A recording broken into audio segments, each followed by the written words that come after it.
Mutwa, author, artist, sculptor, Inyanga Sanusi. We are visiting here tonight in your capacity, Mr. Mutwa, as an author and a Sanusi. I have extracted information from your book, Let Not My Country Die, that I'd like to talk to you about. Our nation is on fire. Our people, black and white, are in mourning. We are coming to you tonight as a Sanusi to tell us, is there light at the end of the tunnel? Guys, the Zulus say, even though the skies are as black as the face of death, the stars always shine. There is a light at the end of a very dark tunnel for our country. Well, you are a Sanusi. Let's first explain to the people, what is a Sanusi? A Sanusi is just what one can call a souped-up Sangoma. He is a man who has studied and studied until he has reached the stage which is above Sangoma, above Inyanga. This is a Sanusi. The name Sanusi, Nkosikazi, means an uplifter. Now, a Sangoma worships God as God the Father. But a Sanusi worships God as a woman, Nomkubulwane, God the Mother. The Sanusis existed before the Sangomas were, and this is where many people are confused. They often confuse a Sanusi with a Sangoma, but even the names of these two professions are not the same. You predict the health of individuals, the health of a nation. What is the health of our nation at this point? Kostas, the near future is very dark for our country. I'm sorry to say this. But let me ask you a question. You and I spoke together on the telephone before you came here a few days ago. What did I tell you? Well, it was Friday, and you told me that one top leader, black, is going to die. In fact, you said two leaders, black leaders, are going to die very soon. The next day, the Saturday, Mr. Oliver Tambo died. Was that one of your predictions? Yeah, Nkosikazi. And please, you must understand that a Sanusi must never be proud of his predictions. I am desolated to have to tell you that another great person is going to die in South Africa in the very near future. How soon? I would say within the next 8 months.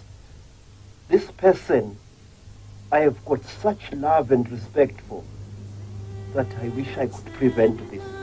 This is what sickens me about these powers of looking, of seeing, that you see, but God has not given you the medicine, nor the power, nor the voice to stop what is going on. Dawn Park, Easter Saturday, 1993. Chris Hani lies dead in the driveway of his home. The country is plunged into mourning, anger and fear.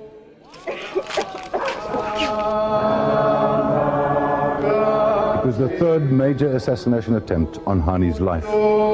He was the right wing's enemy number one. We are a nation in mourning. Our pain and anger is real. Yet we must not permit ourselves to be provoked by those who seek to deny us the very freedom Chris Hani gave his life for.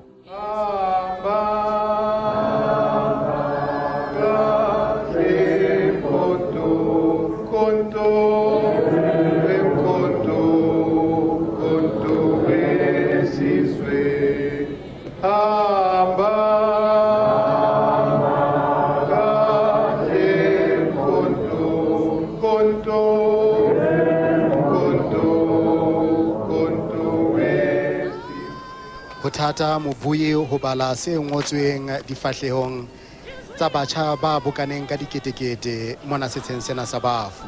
Uhambile akasoze aphinda abonakale emehlweni apho. Millions of South Africans, black and white, through the country, have over the past days demonstrated their grief and anger at this horrendous deed.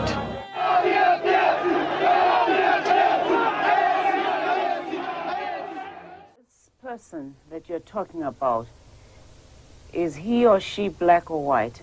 Black. I wish to say to those people who are planning this murder, stop it. In the name of God, you mad creatures, stop it. Who's going to commit this murder, whites or blacks? Oscars. On this man or woman? Oscars. There are groups of mad people in South Africa. And I don't care what happens to me because I'm now going to state something and I dare anyone to laugh at my prediction. There are groups of very wealthy people overseas who are financing some of the killer gangs in South Africa. And I say to those groups, do you know what you're doing?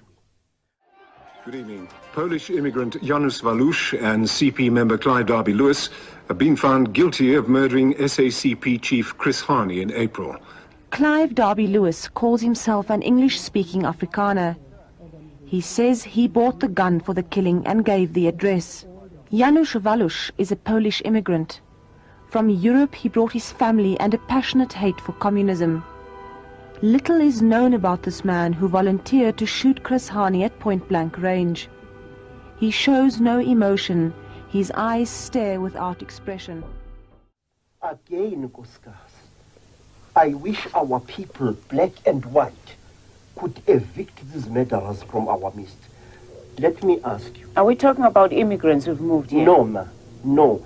We are talking about very high criminals of an international stature who have made a beeline to South Africa and who are setting faction against faction, manipulating party against party to cover gigantic acts of theft, of stealing South African money and taking it overseas, to cover up gigantic thefts of South African minerals, diamonds, gold and the like. Was under threat of violence.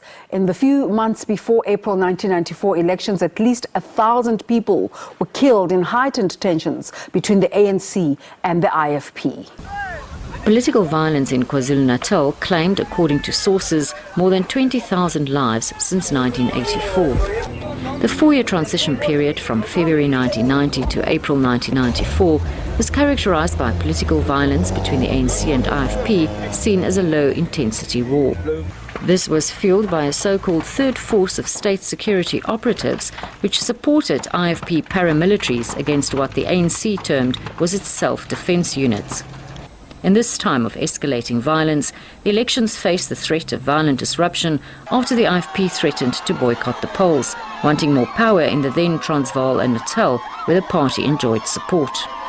This eventually resulted in the IFP concession to take part in the elections on condition that there was internal mediation on its constitutional demand. We cannot completely ignore your predictions. It's my understanding that you predicted the 1976 student unrest. Yes. You, with a prophet called Lillian, predicted this. So maybe there is some truth to this. Koskas, I wish the great leaders of our country, all of them, should be aware and ask themselves questions. Do you see a black government very soon in South Africa? Of course. Of course.